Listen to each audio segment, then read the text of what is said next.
오늘도 예배 성공자가 되기를 예수 이름으로 축원합니다.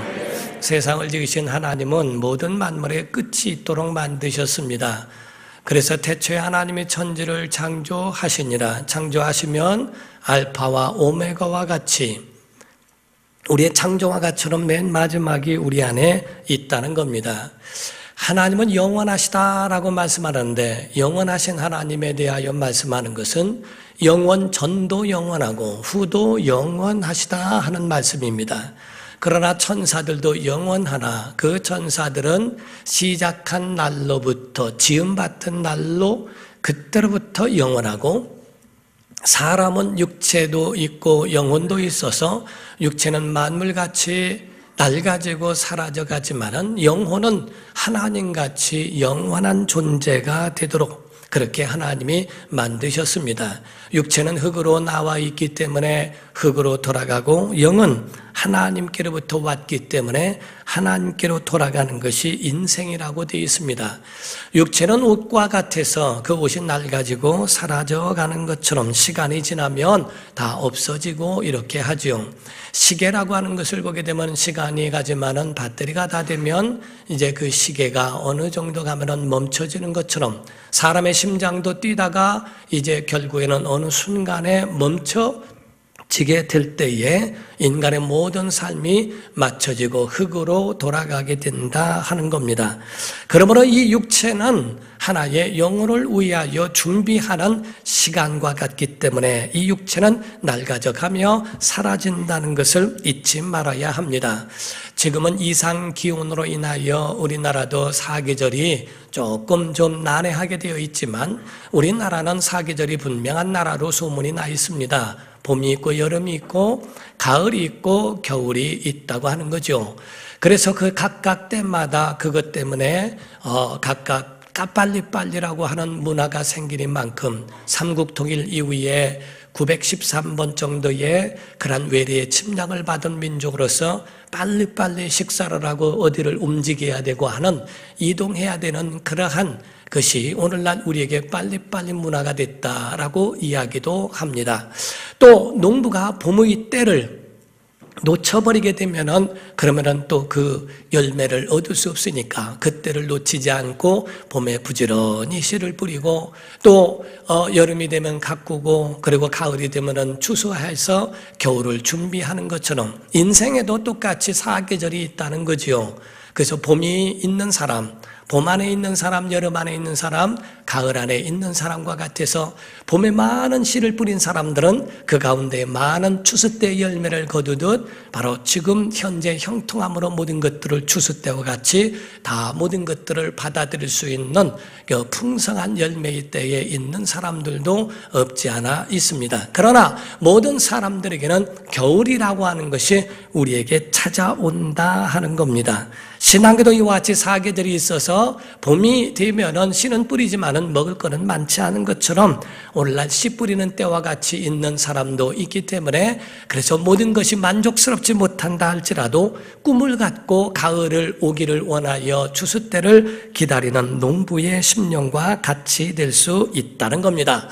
오늘 본문 말씀에는 예수님이 비유로 말씀하셨는데 여기에 대하여서는 두 사람에 대하여 소개를 하고 있습니다. 하나는 부자요, 하나는 거지 나사로인데, 나사로는 하나님의 도우심이라고 말할 만큼 그의 이름이 하나님의 도우심이요, 하나님의 도우심이 없으면 살 수 없는 거지 인생에 대하여 말씀하고 있습니다. 두 사람은 삶이 대조적이에요. 그래서 한 사람은 화려하고 부유하며 한 사람은 화려하지도 못하고 비참하며 얼마나 굶주려 사는지 몰라요. 개들이 와서 헌대를 할지를 않나, 또 이 사람에게 있어서는 이 떨어지는 밥상에서 떨어지는 부스러기를 먹어가면서 연명해 가야 하는 아주 비참한 인생이 되었다 하는 겁니다. 그런데 중요한 것은 둘 다 겨울을 지나갑니다. 둘 다 반드시 죽음이라고 하는 관문과 현관을 통하여 간다는 겁니다. 모든 사람들은 지위고하를 막론하고 권력을 가지고 있던 없던 간에 임금님에서부터 모든 서민들에 이르기까지 모든 사람은 죽음이라고 하는 관문을 거쳐갑니다. 그래서 사람들의 인식 가운데는 황천길이라고 해서 강을 건너간다고 생각을 해요. 그리고 교회 안에서도 요단강 건너가 만난다 하는 것처럼 예수 그리스도를 믿는 사람들도 죽음이라고 하는 그것을 그냥 둘 수 없고 반드시 거쳐간다는 것을 말합니다. 부자도 죽고 여기 있는 거지 나사로도 죽음이라고 하는 것을 지나갔는데, 지나간 후에는 그 전세가 완전히 바뀌어져 역전이 돼버렸어요. 그 가운데 거짓 나사로는 죽어 천사들의 받들려 아브라함 품에 들어갔다라고 되어 있고, 부자는 죽어 음부에서, 음부란 말은 하데스 곧 지옥이라고 하는 그러한 불꽃 가운데에 고통당하는 곳을 이야기하고 있습니다. 사랑하는 성도 여러분, 여러분과 저는 분명히 아셔야 하는 것은 이와 같이 우리의 육체가 영혼을 위하여 준비하고 있는 그러한 그릇과 같은 것이지 이 육체가 영원한 것이 아니라고 하는 것을 우리가 아셔야 됩니다. 그러므로 우리의 영혼이 영생을 얻을 때 어떠한 그러한 것이 우리에게 이루어질까? 영원한 하나님의 나라에서 영생하는 그러한 우리의 결과가 남아있다 하는 겁니다. 오해하지 마셔야 되는 것은, 어떤 사람들이 생각하기를 바로 사람에게는 또 다시 기회가 있어서 원과 같아서 시작한 점이 있으면 돌고 돌아서 원점으로 돌아오듯 환생이 있다고 그렇게 거짓말하는 경우가 있습니다. 어느 종교에서는 이와 같이 환생이 있고 다시 태어난다고 말하나, 성경은 밝히 말씀하기를 우리 인생은 직선이요, 그래서 시작하면 종착역을 향하여 가는 인생은 일생뿐이지 절대로 환생이 있는 건 아니라고 말씀을 합니다. 그래서 이런 거짓 교리에 속아서, 그래서 사람이 돌고 돌아서 다시 원점으로 돌아올 수 있다고 생각하고 또 다른 기회가 있는 줄로 생각을 해서, 그래서 죽음을 그저 받아들이고 삶을 낭비해버리고 한순간에 다 몰수해버리는 사람들도 없지 않아 있는데, 이는 얼마나 어리석은지 모릅니다. 인생에는 연습 게임이 없고 인생에는 절대로 다시 돌아오는 다른 기회가 없다고 말씀하고 있다는 거죠. 여러분과 제게는 한 사람의 인생이 지금까지 걸어왔으면 남은 인생밖에 남지 않은 것이지 다시 돌아갈 수 없다고 하는 것을 반드시 기억해야 할 줄로 믿습니다. 사랑하는 성도 여러분, 본문의 이 부자와 이 나사로에 대하여 여러분이 보시게 될진데, 이 부자라고 하는 사람은 여기에 잘못된 인생 아니고, 여러분 보시면은 돈 있는 사람이 자기 돈 갖고 먹고 마시고 자기 돈 갖고 쾌락을 즐기며 사람들과 더불어 먹고 마시는 일이 뭐가 잘못됐습니까? 여기서 지금 평범한 사람의 인생과 다를 바가 없습니다. 문제가 없어 보입니다. 평범한 사람과처럼 연락하며 모든 것을 다 누리며 사는 것이 뭐가 잘못입니까? 성경에는 범죄자라는 말도 없고, 그리고 그가 잘못된 악행을 한 일도 없다고 되어 있습니다. 성경은 이가 악한 자라고 말하고 있지도 아니하고 범죄한 자라고도 말하고 있지 않습니다. 그런 오직 부유한 자로서 살아가고, 그리고 자기의 멋대로 살 수 있는, 자기가 누리며 살아가는 평범한 사람일 수 있다는 거죠. 그런데 왜 이런 사람이 왜 음부에서 고통을 당해야 할까? 평범한 사람들의 삶과 똑같이 다를 바가 없는 삶인데도 왜 그와 같은 지옥의 불구덩이에서 살아가야 하느냐 하는 겁니다. 여기서 이가 잘못되어져 있는 문제를 발견하지 못하는 경우도 없지 않아 있습니다. 그러나 이 사람이 문제가 되어진 것을 오늘 몇 가지를 보면, 첫 번째, 하나님이 없었다 하는 겁니다. 이의 모든 삶 속에 다 자기의 육체의 것들은 다 있지만 하나님이 없는 인생이기 때문에 누가 붙잡아 줄 자가 없어요. 다시 말하면 무법자요. 무법자라는 말은 법이 없다는 것이 아니라 자기가 하나님이라는 얘기입니다. 내 뜻대로 살았다는 거죠. 내가 좋은 대로, 내가 원하는 대로, 내가 살고 싶은 대로, 육체가 원하는 대로. 에베소서에 말씀하기를 죄와 허물로 죽었던 너희를 살리셨는데 곧 이 세상 풍조를 따르고 공중권세 잡은 자를 따르고 내 마음과 내 육체가 원하는 대로 산 것이 죽은 인생이라고 성경을 말씀하고 있는 것처럼, 이런 육체라는 쾌락을 누리며 이것저것을 다 누리며 살았을지 몰라도 그 영혼에는 하나님이 그 속에는 없었다 하는 겁니다. 여러분과 저는 분명히 아셔야 됩니다. 이것을 여러분이 기억하고 살아야 해요. 하나님이 태초에 모든 만물을 만드셨을 때부터 에덴 동산을 누리기도 하지만은 지키라고 성경은 말씀을 했어요. 여러분과 저에게는 하나님이 주신 것을 누리라고 하는 소유가 아닙니다. 우리에게 관리하라고 하는 청지기로 주신 겁니다. 하나님이 여러분에게 물질과 권력과 여러분의 자녀들을 주셨을지라도 이것은 청지기로서 잘 관리하라고 하신 것이지, 흥청망청 낭비하며 자기를 위하여 현실주의자로만 살다가 가는 것은 마치 한 달란트를 묻어둔 사람과 같아서 마지막 결산할 때, 계산할 때는 나올 수가 없고 추수한 것을 드릴 수가 없는, 추수가 없는 사람과 같이 될 수밖에 없다고 하는 겁니다.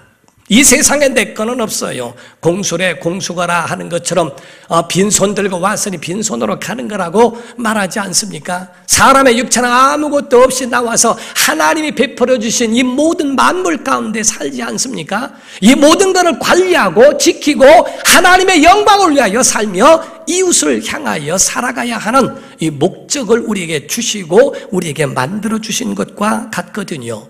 이 부자는 현실주의로 살았다는 것, 그래서 하나님 없는 인생이 되었다는 것, 두 번째로 자기 영혼을 위한 내세를 준비하지 않았다 하는 겁니다. 내세가 그 속에 있다고 하는 것을 믿었더라면, 자기가 불꽃 가운데서 이와 같이 고통을 당할 줄 알았더라면, 그렇다면 이가 그렇게 흥청망청 자기만 위하여 살거나 또는 내세에 대하여 무관심하고 살지는 않았을 것이라고 하는 것을 말씀하죠. 그가 호소합니다. 내 형제들이 여기에 오지 않게 해달라고 호소하니만큼 그렇게 몸부림을 치지 않습니까? 누가복음 16장 23절 24절을 보게 되면 그가 음부, 하데스죠. 음부에서 고통 중에 눈을 들어 멀리 아브라함과 그의 품에 있는 나사로를 보고 불러 이르되 아버지 아브라함이여 나를 긍휼히 여기사 나사로를 보내어 그 손가락 끝에 물을 찍어 내 혀를 서늘하게 하소서. 내가 이 불꽃 가운데서 괴로워하나이다. 얼마나 괴로운지 자기 자신을 호소하고 그 괴로움을 토로하고 있지만 아브라함은 여기에 구렁이 있기 때문에 갈 수도 없고 올 수도 없다고 하는, 죽은 다음에는 기도 응답도 되지 아니하고 전도도 되지 아니하고 모든 기회를 다 상실해버린다고 하는 것을 성경을 통하여 말씀을 하고 있습니다. 27절부터 31절을 보게 되면 이르되 그러면 아버지여, 안 된다고 하니까 아버지여 구하노니 나사로를 내 아버지 집에 보내소서. 내 형제 5이 있으니 그들에게 증언하게 하여 그들로 이 고통받는 곳에 오지 않게 하소서. 아브라함이 이르되 그들에게 모세와 선지자, 오늘날 목회자와 전도인들이 있다는 거죠. 있으니 그들에게 들을지니라. 이르되 그렇지 아니하니이다. 아버지 아브라함이여 만일 죽은 자에게서 그들에게 가는 자가 있으면 회개하리이다. 이르되 모세와 선자들에게 듣지 아니하면 비록 죽은 자 가운데서 살아나는 자가 있을지라도 권함을 받지 아니하리라 하였다 하시니라 라고 말씀을 합니다. 곧 죽은 자가 살아나서 야 천국이 있다더라 지옥이 있다더라 이야기해도 믿지 않는다는 겁니다. 다 쇼하고 있네, 다 그 누구한테 돈 받고 하는 거지 하고 거기에 대해서 인정하지 않는다는 거예요. 그 마음에 복이 있어 정말 천국도 인정하고 지옥도 인정할 수 있다면, 그렇다면 정말 비록 죽은 자가 살아나지 않아도 그 가운데 그 복음을 듣고 그 믿음을 가져 영생을 준비하는, 내세를 준비하는 자가 된다 하는 겁니다. 현실주의자로만 살아가겠는가? 아니면 정말 우리의 내세가 있다고 하는 것을 알고 있고 믿고 있느냐 하는 겁니다. 분명히 우리는 지구 반대편에 미국이 있듯이 가보지 않았을지라도 존재하고 있는 것처럼 우린 죽은 후에 내세 영원한 나라가 있음을 믿으시기를 예수 이름으로 축원합니다. 이것이 우리의 믿음입니다. 천국은 있습니다. 지옥도 있습니다. 만약에 지옥이 없을 것 같으면, 어느 종교에서는 지옥이 없다고 그럽니다. 지옥이 없을 것 같으면 왜 하나님의 아들을 이 땅에 보내서 걸레로 만드십니까? 왜 하나님이 이 땅에 오셔서 하나님의 아들을 십자가에 못 박는 아주 처절한 죽음을 맛보게 하십니까? 하나님의 아들이 땀방울이 떨어져 핏방울이 되기까지 기도하며 이 자를 내게서 옮겨달라고 몸부림을 치는 만큼 엘리 엘리 라마 사박다니 나의 하나님 나의 하나님 어찌하여 나를 버리셨나이까 하니만큼 처절한 고통에 왜 하나님의 아들을 죽이셔야 했습니까?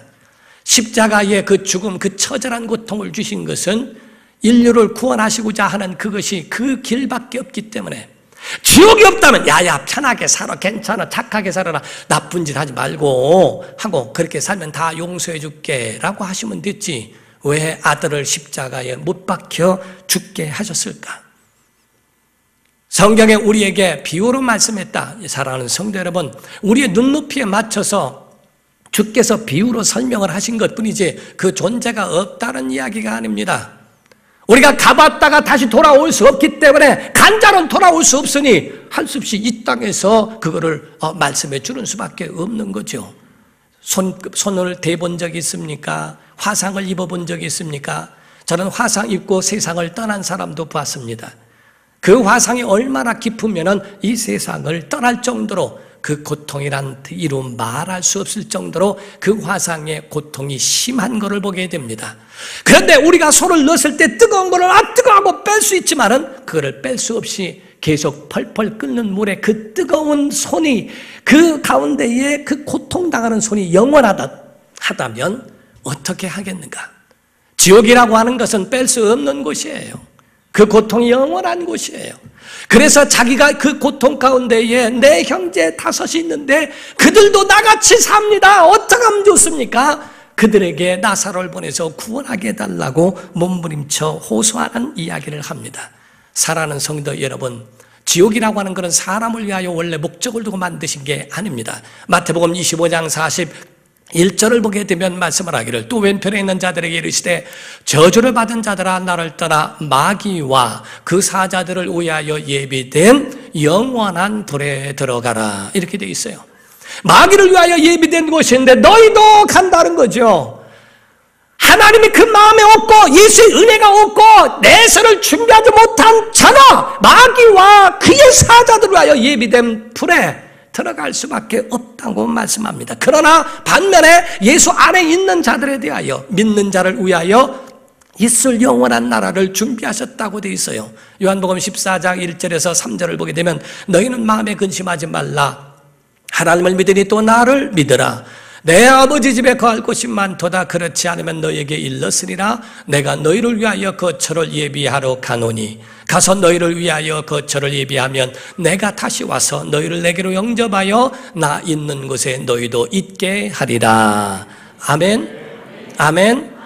예수님 이 땅에 오신 걸 믿으시면 아멘 하십시오. 십자가에 우리의 인류의 죄를 담당하사 죽임을 당한 걸 믿으시면 아멘 하십시오. 죄가 없으셔서 부활하신 걸 믿으시면 아멘 하세요.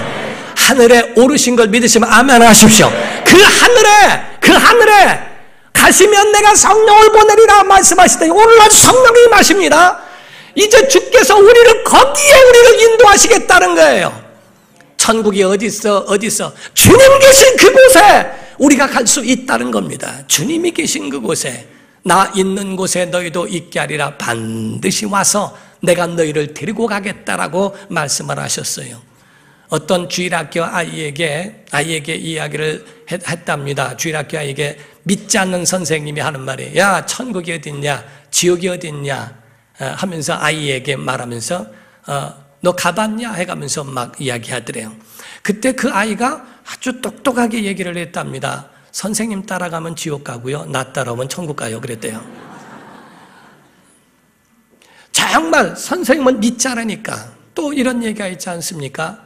어린아이가 엄마한테 와가지고 엄마 왜 우리는 누가 만들었어? 하나님이 만들었지. 그랬더니 원숭이가 진화된 거 아니야? 아니야, 우리는 하나님이 만드신 거야. 그랬더니 아빠는 원숭이가 진화됐다는데 그 집안 사람 얘기고 우리 집안 사람은 하나님 만들었다 하듯이 말이요. 지금 우리 속에 누구를 믿는 자 따라가는가? 아저씨 따라가면 아저씨 집, 아버지 따라가면 아버지 집이라고 말하듯이 진실로 우리가 마귀와 그의 사자들을 위하여 예비된 그곳으로 우리가 가겠는가? 아니면 영원한 하나님의 집으로 가겠는가? 하나님이 우리에게 예비하신 영원한 나라, 그 나라가 우리의 나라인 줄로 믿습니다. 그러므로써 주님은 이 고통받는 곳에 그 가는 것을 원치 아니하시기 때문에 오늘날 그들을 위하여 정말 구원의 길을 예비하시고 영생에 들어가게 하셨다 하는 겁니다. 우리가 여기서 오해하지 마셔야 될 것은, 부자는 다 지옥 가는가? 부자는 다 지옥 가고 거지와 같은 이 나사로는 다 천국 가는가? 굶주리면 천국 가고, 그리고 부자는 지옥 간다고 오해해서는 안 된다는 거죠. 부자이든 가난한 사람이든 간에 마음에 하나님이 없고 내세를 준비하지 못할 그런 사람들에 대하여서는 갈 길이 각각 나누어져 있다 하는 거죠. 플라톤이라는 사람은 말을 합니다. 누가 감옥이 없기를 원하는가? 그런 감옥 갈 자들이 그러하고, 누가 지옥이 없기를 원하는가? 그런 지옥 갈 자들이기 때문에 그러하다라고 이야기합니다. 이 부자는 첫 번째 하나님이 없습니다. 두 번째로는 내세를 위하여 준비하지 않고 무관심했습니다. 세 번째는 회개하지 않았습니다. 그래서 회개하지 않은 이 심령을 자기가 이 기회를 놓친 것에 대하여 통곡을 하는 겁니다. 그래서 그 아브라함에게 구하기를 본문 말씀 29절 30절에 이런 말씀을 다시 보게 되면, 아브라함이 이르되 그들에게 모세와 선지자들이 있으니 그들에게 들을지니라. 이르되 그렇지 아니하니이다. 아버지 아브라함이여, 만일 죽은 자에게서 그들에게 가는 자가 있으면 회개할 것입니다. 나와 같은 형제들도 나와 같이 똑같이 삽니다. 저렇게 살다가는 나와처럼 똑같이 고통을 받을 텐데, 저들이 하나님 없이 산 것을 회개하지 않습니다. 그러나 죽은 자가 살아나서 가면 혹시 회개할지 어떻게 합니까? 하면서 거기에 대하여 구하는 겁니다. 그런 아브라함을 향하여 아버지라고 말하는 거 보니까 신앙심은 있었던 것 같아요. 오늘날로 말하면 교회는 조금 다녔던 것 같아요. 그러나 그런 현실주의자이기 때문에 자기의 소욕, 자기가 가지고 있는 욕구를 채워가며 살았던 사람입니다. 이 땅의 욕구가 뭡니까? 소유욕입니다. 모든 걸 내 것으로 가지고 싶은 것이 있어요. 내 것이라고 하는 것에 대한 것이 있죠. 어린아이들도 조금만 있으면 내 거야 하면서 싸웁니다. 자기의 소유욕에 대하여 채워지게 되면 명예욕이라는 게 있어요. 그래서 명예라고 하는 것으로 이렇게 가지고 있는, 누가 자기를 알아주기를 바라고 존경받기를 바라서 자기가 가지고 있는 것들을, 명예를 돈 주고 사기도 하고 별짓을 다 하게 됩니다. 저는 큰 교회 어떤 목사님이 그 많은 사람들을 도운 가운데서 그들이 패를 주고 한 것을 접견실에다가 가득하게 이렇게 다 해놨대요. 다 이렇게 걸어놓고 있는데 하루는 혼자 이렇게 앉아있는데 성령께서 감동하시더래요. 그 감사패 같은 걸 이렇게 뽑는데 너 좋으냐 하시더래요. 그 소리를 듣고 다 걷었답니다. 목사 안수패 하나만 놓고 너 좋으냐? 내가 명예 얻으니까 좋으냐? 하는 말씀을 듣고 아닙니다. 지금 오늘날 가지고 있는 소유욕, 물욕이 있습니다. 그런 명예욕이 있어요. 그리고 세 번째 욕구가 쾌락입니다. 돈이 없는 사람들은, 가난한 사람들은 그들의 죄가 먹고 사는 것 때문에 단순한 범죄입니다. 그런데 물질이 많고 풍요로운 사람은 더 신기하게, 더 비참하고 더 큰 죄를 범할 수도 있다는 겁니다. 하나님이 아주 가장 싫어하는 것을 하나님 앞에 교만 떨어가면서 죄를 짓는 경우도 없지 않아 있다는 거죠. 그런 입술신자였다는 겁니다. 아버지 아브라함이여, 아버지 아브라함이여, 아버지 아브라함이여. 입술신자였다는 거죠. 형식적인 믿음의 사람. 마태복음 7장 21절을 보게 되면 말씀을 하기를, 나더러 주여 주여 하는 자마다 다 천국에 들어갈 것이 아니요 다만 하늘에 계신 내 아버지의 뜻대로 행하는 자라야 들어가리라 라고 되어 있어요. 이름으로써 그 부자인 이 사람은 입술신자로 주여 아버지여 아버지여 라고 말을 했지만, 그러나 그는 바로 이와 같이 음부에 떨어지는 신세가 되어버리고 말았습니다.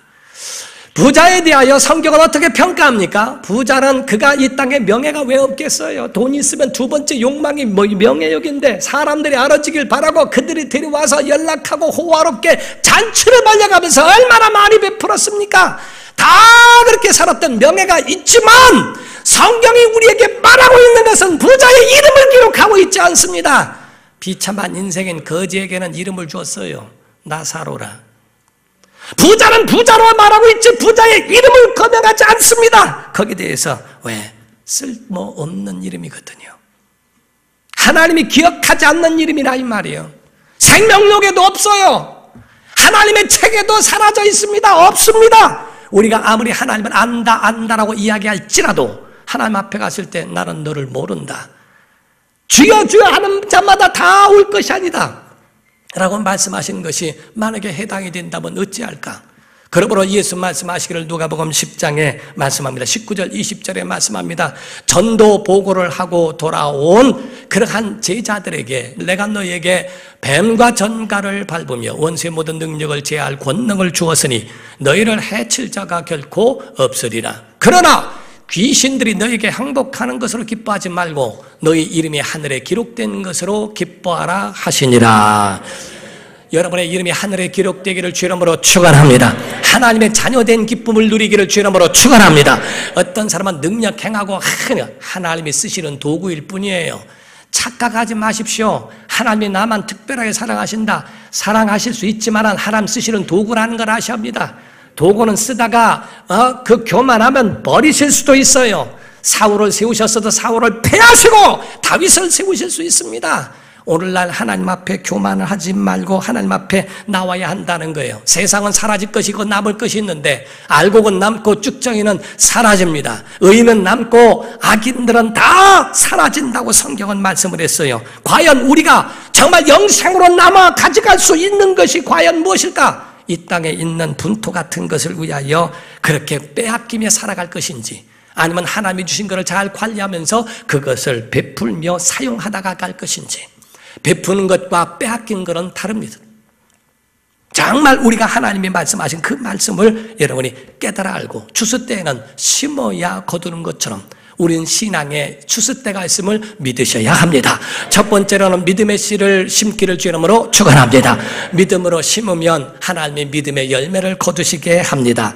여러분 헌신이나 봉사나 예배하는 것 믿음으로 행하십시오. 믿음의 결실이 있기를 주 이름으로 축원합니다. 두 번째가 사랑의 씨를 심어야 됩니다. 사랑의 씨, 모든 물질이나 이런 것들은 사랑의 도구예요. 베풀어주고 나누고 함으로써 그들과 함께 유대관계를 갖고 사랑을 할 수 있는 사랑의 도구로 주신 겁니다. 이런 천금을 다 가지고 있고 베풀 줄 모르는 사람이 행복할까? 받는 즐거움보다 나누는 즐거움이 더 크다는 것을 모르고 있다는 겁니다. 우리에게 사랑의 씨를 심는 성도가 되기를 주 이름으로 축원합니다. 세 번째는 소망의 씨를 심어야 합니다. 여러분, 우리는 끝까지 인내할 수 있는 건 소망 때문에 그렇지 않습니까?